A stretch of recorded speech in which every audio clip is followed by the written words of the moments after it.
고마워 한번 해주시고 고마워. 안녕하세요. 정전은 김박사입니다. 얼마 전에 저 양양에 한번 갔다 왔습니다. 설해원이라는 곳에 다녀왔는데요. 황금 연휴 기간이라 가지고요. 양양까지 가는데 분당에서 4시간 40분이 걸렸어요. 기절하는 줄 알았거든요. 근데 어디 도망갈 데도 없고 차에서 꼼짝없이 앉아가지고 이렇게 앉아있는데 허리도 아프고 기분도 안 좋고 아주 좋지 않았습니다. 근데 실제로 여러분 오래 앉아있으면 기분만 안 좋은 게 아니라요. 몸에 굉장히 안 좋거든요. 도대체 어디 안 좋은지 오늘 하나씩 좀 알려드려 볼게요. 현대인은 좋든 싫든 장시간 앉아있게 됩니다. 일을 하는 사람도 오래 앉아있고요. 공부하는 학생도 오래 앉아있고 운전을 하고 있는 사람들도 오래 앉아있게 됩니다. 보통은 제가 병원에서는 1시간에 한 번 정도 일하느라고 말씀을 드리는데 이 내용을 보고 계시는 분들 중에는 몇 시간씩 연속해서 앉아 계시는 분들 꽤 있을 거예요. 하다못해 술을 마실 때도 연속해서 오래 앉아 있지 않습니까? 그죠? 자, 오래 앉아 있으면 크게 4가지가 안 좋아집니다. 엄청 많네요, 4가지. 자, 첫 번째는 뭐냐면 내장 기능에 문제가 생깁니다. 자, 내장 기능 중에 내장에 뭐가 있습니까? 심장이 있죠. 심장은 근육이 멈춰 있지 않습니까? 오래 앉아 있으면 근육이 멈춤으로써 심장에 부담이 더 많이 가고요. 심장에 지방산이 더 많이 끼기 때문에 고혈압이나 고지혈증의 위험성이 높아집니다. 그래서 그로 인해서 심혈관계 질환이 생길 확률이 2배나 높아져요. 어우, 장난 아니네요. 자, 그 다음에 뭐냐면 췌장. 췌장 들어보셨죠? 췌장에서 뭐 만들죠? 인슐린 만든다고 들어보셨을 거예요. 그죠? 아무것도 안 하고 가만히만 앉아있으면 근육을 안 움직이게 되니까 췌장에서 인슐린을 자꾸 만들어내요. 자꾸 만들어서 쓰게 되거든요.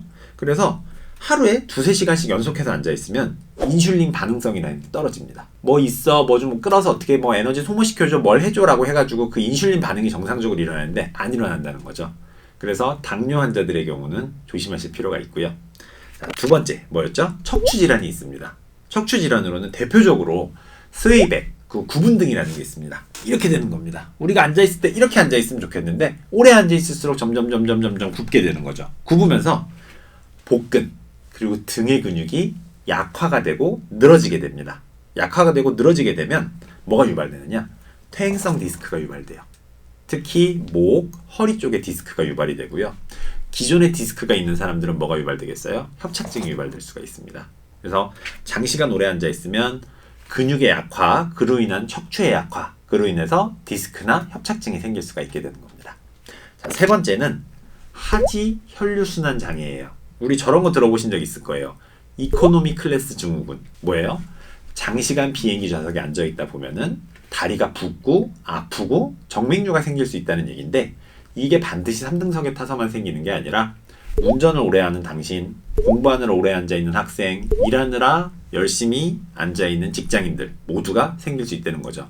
그래서 가볍게는 다리가 붓는 정도에서 끝나겠지만 장기간 반복이 되게 되면 하지 순환 능력이 떨어지게 돼서 하지 정맥류를 유발할 수 있습니다.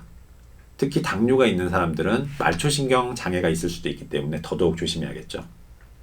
자, 마지막은 암입니다. 오래 앉아있는다고 암이 걸려? 대장암, 위방, 그리고 결장암 등이 생길 수가 있는데요. 사실은 이유는 아무도 모릅니다. 그냥 오래 앉아있는 사람들을 가지고 연구를 해봤더니 암 발생 확률이 높아졌어 라고 하는 정도고요. 이유는 모르지만 연관성은 있다고 하니까 조심은 하면 좋겠죠. 자, 우리는 장시간 앉아있을 때 부작용에 대해서 알아봤습니다. 내과적인 문제, 그리고 척추의 문제, 암의 문제, 그 다음에 하지정맥류까지 알아보았는데요. 이렇게 오래 앉아있는 건 굉장히 위험함을 유발합니다. 그래서 여러분 운전할 때 혹은 오래 앉아있을 때 다리를 막 덜덜덜 떠니까 괜찮겠지라고 생각하지 마시고요. 반드시 1시간에 한 번은 일어나서 가볍게 몸을 풀어주고 앉으시는 게 좋습니다.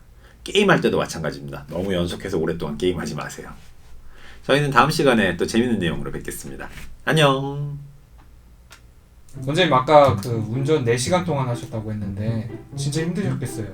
아 진짜 힘들죠. 근데 더 힘든 게 뭐냐면 뒤에 애들 타고 있잖아요. 네. 쉬가 마려워요 그렇게.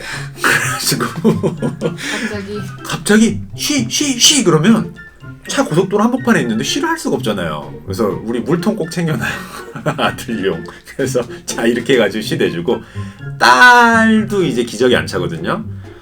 아 기절합니다. 사람들이 막 길에서 차 대놓고 막 쉬하고 그러잖아요. 뭐 이해 가요. 이제 이해할 수 있어요. 딸들 못 참아요. 막 아빠 그러면은 어떻게든 돼야 돼요. 막 팍 돼가지고 그게 제일 힘들었어요 실제로. 그 덕에 하지정맥류 안 걸려. 뭐 그쵸. 애가 쉬가 마려운 덕분에 하지정맥류 안 몸을 풀 걸리겠네요. 수 있으니까. 몸을 풀 수 있죠. 애도 막 들었다 놨다 해야 되고. 쉬 마려워서 좋은 것도 하나 있네요. 하지정맥류 예방.